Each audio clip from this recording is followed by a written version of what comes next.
আসসালামু আলাইকুম। দেশের এই সার্বিক পরিস্থিতিতে আসলে সুস্থ স্বাভাবিকভাবে রাতে ঘুমানোটাই একটা অস্বাভাবিক ব্যাপার হয়ে দাঁড়িয়েছে।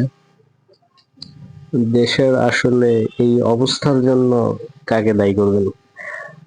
আমার কাছে মনে হয় রাষ্ট্র হচ্ছে তার নাগরিকের যে নিরাপত্তার জায়গাটা সেটা নিশ্চিত করতে পারছে না এবং যে অনাকাঙ্ক্ষিত ঘটনাগুলো ঘটতেছে সেইটার যে যথাযথ বিচার মানে আইন ব্যবস্থা সেইটা সেইটা দুর্বল হওয়ার কারণে যেটা হচ্ছে যে দেশের সাধারণ মানুষ আইন নিজের হাতে তুলে নেওয়া শুরু করছে।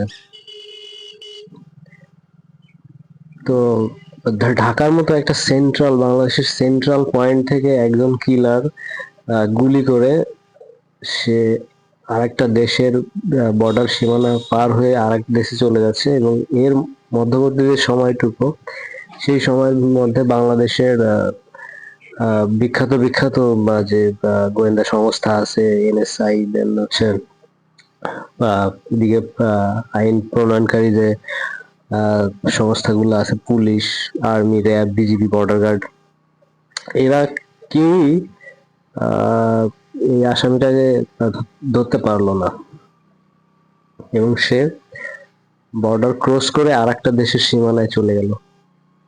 তো এই দুর্বলতাটার জন্য আসলে আপনি কাকে দায়ী করবেন? এটা তো নিশ্চয়ই সরকার ব্যবস্থা, যিনি এই মুহূর্তে তত্ত্বাবধায়ক সরকার যে দায়িত্বে, সেই সরকারকে আপনি দায়ী করবেন এটার জন্য। এবং দেশের এই পরিস্থিতির কারণে যেটা হচ্ছে যে মানুষ আইনের প্রতি যে আস্থার জায়গাটা ছিল সেটা হারিয়ে ফেলছে এবং ডে বাই ডে হচ্ছে তারা হচ্ছে আইন নিজের হাতে তুলে নেওয়া শুরু করছে। কিছুদিন আগে একটা ঘটনা যেটা বিশ্ববাসীকে নাড়িয়েছিল, পাথর নিক্ষেপ করে মানুষ হত্যা, পাথর দিয়ে মানুষ হত্যা এবং রিসেন্টলি যে ঘটনা ঘটলো জনসম্মুখে এই ঘটনা ঘটছে হচ্ছে ভালুকাতে, ময়মনসিংহের ভালুকাতে আগুন দিয়ে মানুষ পুড়িয়ে হত্যা করা হচ্ছে। আসলে মানুষের এই আইন নিজের হাতে তুলে নেওয়ার যে বিষয়টা, এটার জন্য আপনি কাকে দায়ী করবেন?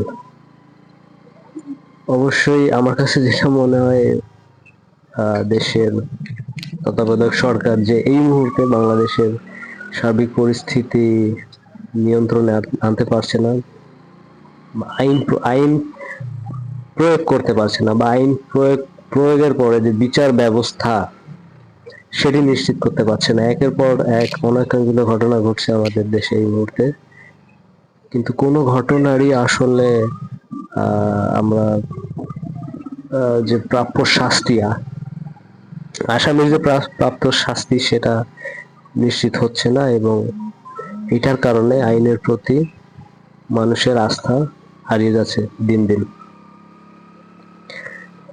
তো আপনার কাছে কি মনে হয় সেটা জানান কমেন্ট বক্সে, যে দেশের এই সার্বিক পরিস্থিতির জন্য আসলে কে দায়ী বা এই অবস্থা থেকে কিভাবে উত্তরণ হওয়া যায় সে বিষয়ে আপনার মতামত জানান কমেন্ট বক্সে।